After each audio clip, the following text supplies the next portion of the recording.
Ini dah 3-4 kali saya cuba nak buat video ni. Asyik kena record balik je sebab tak tahan sebab dia, tuan-tuan dan puan. Rakyat Gaza ramai yang telah mengambil perlindungan di Hospital Al-Shifa, dan di kalangan yang mengambil perlindungan di Hospital Al-Shifa adalah wanita dan kanak-kanak.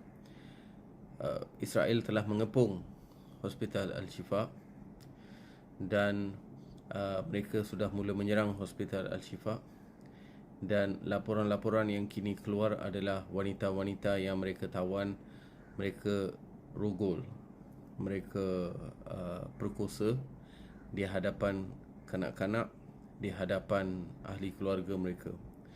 Ada satu laporan yang menyatakan bahawa seorang wanita yang masih lagi yang sedang mengandung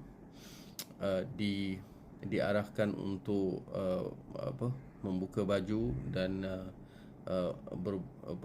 tanpa seurap benang pun di hadapan ahli keluarga dan anak-anak beliau. Kemudian beliau diperkosa secara bergilir-gilir oleh askar Israel, dan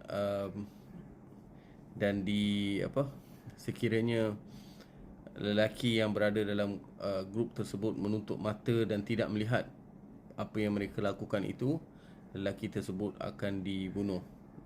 Akhirnya setelah perkara tersebut dilakukan, mereka semuanya dibunuh juga. Dan wanita tersebut mereka telah menyuruh anjing untuk menggigit wanita tersebut sehingga mati. Ini adalah antara laporan-laporan yang keluar daripada Gaza pada hari ini, dan ia adalah satu perkara yang sangat-sangat menyedihkan dan sangat-sangat menghancurkan hati umat Islam, terutamanya lelaki macam kita ni, tuan-tuan dan puan-puan, yang tak tahulah, tuan-tuan dan puan, sekarang ni feminis dekat Malaysia ni semua senyap belaka kan. Tapi kita lelaki umat Islam, kalau tidak rasa tercabar, tuan-tuan dan puan, memang kita bacolah kan. Kalau kita tak rasa tersentap dalam jiwa bila mendengar laporan-laporan sebegini, di mana wanita umat Islam dilakukan sebegini, sekali lebih teruk daripada binatang, tuan-tuan dan puan, memang kita sudah hilang peri kemanusiaan kita sudah hilang jiwa kita. Dan kalau kita lelaki Islam, kita sudah hilang rasa ihsan, rasa iman. Tak tahulah nak cakap, tuan-tuan dan puan, saya agak terganggu sangat-sangat dengan laporan yang keluar ini kan. Dan pada masa yang sama, tuan-tuan dan puan, kita diasak dengan pelbagai naratif, tuan-tuan dan puan, supaya kita sentiasa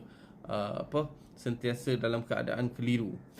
Saya nak ingatkan tuan-tuan dan puan, sekiranya ada orang datang kepada tuan-tuan dan puan kata sistem sekarang ni dah cukup baik, kita hanya perlu perbaiki lagi, percayalah tuan-tuan dan puan, dia adalah tali barut Dajjal. Sekiranya ada yang datang kepada kita dan menyatakan kita kena memperkasakan ekonomi dulu baru kita boleh melawan Israel dan Amerika Syarikat, percayalah tuan-tuan dan puan, anda sedang bercakap dengan tali barut Dajjal. Sekiranya ada yang datang kepada tuan-tuan dan puan menyatakan bahawa sistem syariah itu adalah sistem yang kuno dan kita perlu mengekalkan sistem yang sedia ada sekarang ini, percayalah tuan-tuan dan puan, mereka adalah tali barut Dajjal. Dan sekiranya ada yang datang kepada kita dan menyatakan bahawa janganlah berfikir pasal mereka sangat, kita sendiri ada masalah kita sendiri, percayalah tuan-tuan dan puan, anda sedang bercakap dengan tali barut Dajjal. Dan sekiranya ada di antara mereka yang datang bercakap dengan tuan-tuan dan puan menyatakan bahawa bersabarlah kan, bersabar, tidak ada apa yang anda boleh lakukan, percayalah tuan-tuan dan puan, ini adalah tali barut Dajjal. Video saya pada hari ini, tuan-tuan dan puan, saya dah seperti biasa, kita teruskan boykot, kita teruskan perkara fizikal yang kita boleh buat. Tapi pada hari ini, tuan-tuan dan puan, saya nak tambah satu lagi perkara, tuan-tuan dan puan. Saya tak tahu tuan-tuan dan puan nak buat macam mana. Saya ada cara saya sendiri, ya. Saya tak tahu tuan-tuan dan puan nak buat macam mana, tapi saya nak ajak tuan-tuan dan puan bangkit secara fizikal keluar, cari jalan untuk menegakkan khilafah semula, tuan-tuan dan puan-puan. Ini ajakan saya pada hari ini. Ajakan saya jelas saja, tuan-tuan dan puan-puan, cari jalan untuk mendaulatkan syariah semula. Kita tidak ada cara lain melainkan kembali kepada syariah agar umat Islam terbela. Tidak ada cara lain, ya. Saya ada cara saya sendiri. Saya, tuan-tuan dan puan-puan, saya mengajak tuan-tuan dan puan-puan yang dengar ini untuk kembali bangkit mendaulatkan syariah, ketepikan semua sistem yang sedia ada ini. Kalau kita perlu buat reset lah semua sekali, tuan-tuan dan puan-puan. Inilah saranan saya. Setengah orang akan kata ini overthinking, saya tahu.